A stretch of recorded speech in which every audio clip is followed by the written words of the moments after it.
आज की क्लास का टाइटल पढ़ लीजिए, यह है अंग्रेजी बोलने के लिए सबसे पहली सीढ़ी। सबसे पहली सीढ़ी का मतलब क्या होता है? सबसे पहली सीढ़ी का मतलब होता है शुरुआत करना। कोई चीज जो शुरू नहीं हुई वो कभी खत्म भी नहीं होगी, पर हाँ अगर कोई चीज है जो शुरू हो चुकी है तो खत्म होना उसका तय है। तो आप वो सारे लोग जिनको जीरो से सीखना है, बिल्कुल शुरू से सीखना है, तो ये क्लास आप सबके लिए आपकी आंखों के सामने एक लिस्ट आपको दिख रही है जिसमें कुछ शब्द लिखे हुए हैं, उनका हिंदी का मतलब लिखा हुआ है और उसके जस्ट बगल में जो है कुछ एक फर्स्ट प्लूरल फर्स्ट सिंगुलर ऐसे करके आपको दिख रहा होगा। तो बेसिकली ये है क्या, ठीक है। तो सबसे पहली चीज, शब्दों को पढ़ लेते हैं। आई मैं की जगह पर इस्तेमाल होता है, हम की जगह पर वी का इस्तेमाल होता है, तुम के जगह पर यू, तुम सब के जगह पर भी यू का इस्तेमाल होता है।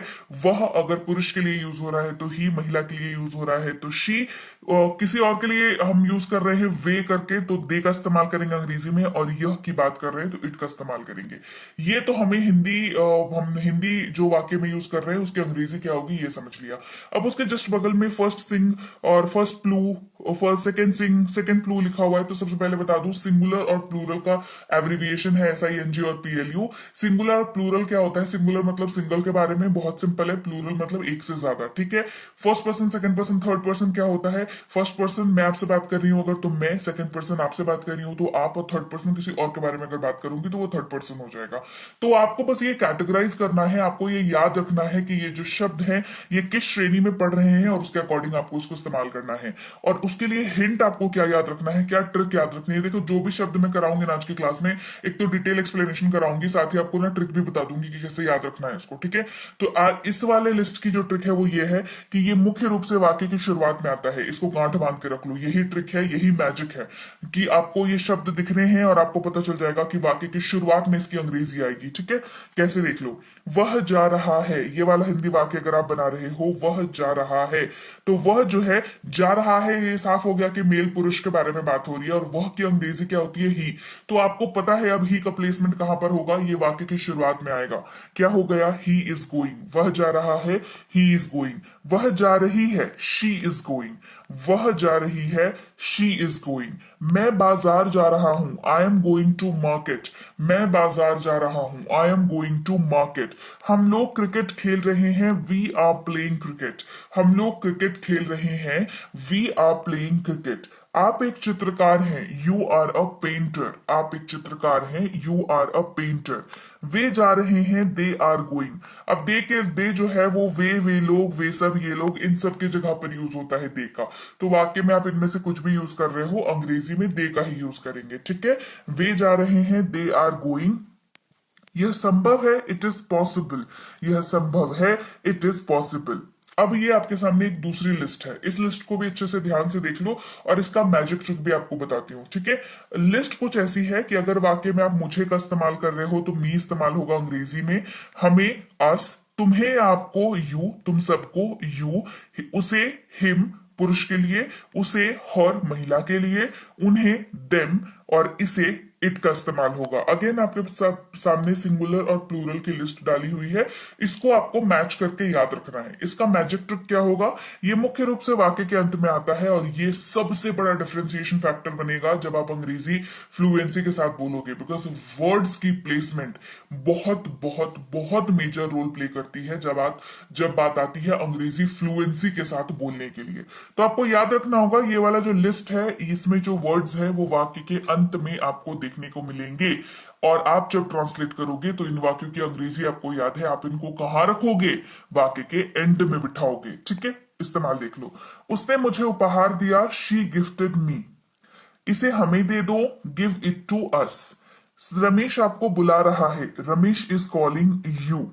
उसे बुलाओ, कॉल हिम। ये मेल के लिए यूज होता है हिम वर्ड, ठीक है। उसे कॉल करने की कोशिश मत करो, do not try to call her. Her का इस्तेमाल फीमेल यानी कि महिला के लिए होता है, याद रखिएगा। इसे परेशान मत करो, डोंट ट्रबल इट। इसे परेशान मत करो, डोंट ट्रबल इट या do not trouble it. Clear? उन्हें बुलाओ, कॉल देम। उन्हें बुलाओ, कॉल देम। राइट, ये दूसरी लिस्ट हमारी खत्म हो गई। ये हमारी तीसरी लिस्ट है आपके आंख के सामने। इसके वर्ड्स को चलिए गो थ्रू करते हैं। मेरा यानी कि माई, हमारा आवर, तुम्हारा आपका तेरा योर, तुम सबका आप सबका योर, उसका अगर पुरुष के लिए यूज हो रहा है तो हिज, महिला के लिए यूज हो रहा है तो हर, उनका देयर, इसका इट्स। अगेन यहाँ पर आपको सिंगुलर और प्लूरल का कैटेगराइज दिख जाएगा जो आपको याद रखना है। इसकी मैजिक ट्रिक क्या है, ये मुख्य रूप से वाक्य में संज्ञा के पहले आता है। याद रखिए ये कैसे वाक्यों में यूज होगा, कैसे भी वाक्यों में यूज हो जाए, उस वाक्य में संज्ञा है, संज्ञा से पहले, जस्ट पहले ये वर्ड आपको प्लेस करना है वाक्य में।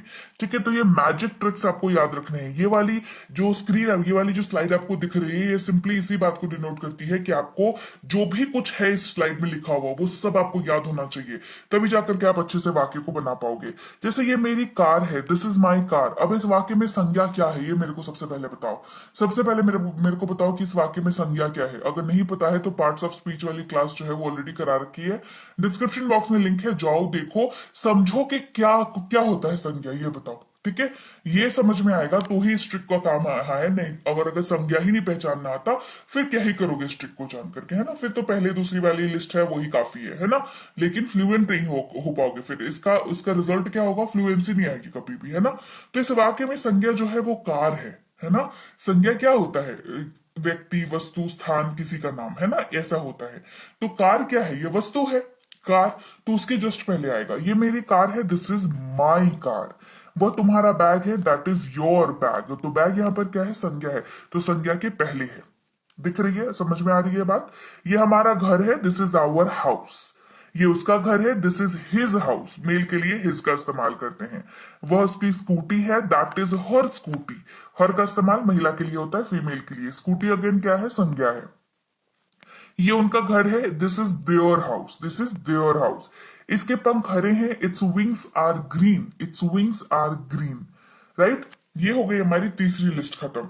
ये हमारी फोर्थ वाली लिस्ट है, इसको ध्यान से देखो। ठीक है, सबसे पहले मेरा, मेरी, मेरे, माइन का इस्तेमाल होता है, हमारा, हमारी, हमारे, आवर्स का इस्तेमाल होता है, तुम्हारा, आपका, तेरा, योर्स का इस्तेमाल होता है। इसमें क्या डिफरेंट दिख रहा है इस वाले लिस्ट में इसके पहले वाले लिस्ट से, ये मेरे को बताना। तुम सबका योर्स, उसका, हिज, उसका, हर्स अगर महिला के लिए यूज हो रहा है तो देयर, देयर्स उनका, और इसके लिए छोड़ दो। ठीक है, ये है, मतलब ये वर्ड्स यहाँ पे वर्ड नहीं है, इसका रिक्वायरमेंट नहीं है। ठीक है, यहाँ पर क्या डिफरेंस है बताओ। ये जो है पिछले वाले लिस्ट से ऐसे अलग है कि यहाँ पर ना आवर, आवर नहीं है, ये आवर्स है। देयर नहीं है, देयर्स है।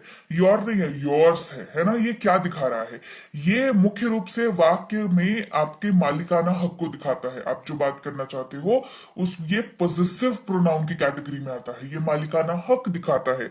और इसकी मैजिक ट्रिक क्या है, ये मुख्य रूप से वाक्य के अंत में आता है और मालिकाना हक जताता है। It is as simple as that. और ये जो है बहुत कम यूज होता है, बहुत ज्यादा इसका यूजेज नहीं है। आप बहुत अच्छा एडवांस बोलने लग जाओगे तब आपको इसका यूज पड़ेगा 100%। तो मैं तो भाई शुरू से तैयारी करा के रखती हूँ कि भैया मेरा स्टूडेंट कहीं ना फंसे, कहीं पे भी कुछ भी उसको कैसा भी बोलने की जरूरत हो, कैसी भी सिचुएशन हो वो बोल ले। ठीक है, बट आपको क्या करना है, आप मेरे हिसाब से चलोगे तब ना काम होगा, है ना। तो आपको इस लिस्ट को और मैजिक ट्रिक को याद रख लेना है, इस्तेमाल देख लो। ये फोन मेरा है, दिस फोन इज माइन। ये घर हमारा है, दिस हाउस इज आवर्स। ये बैग तुम्हारा है, दिस बैग इज योर्स।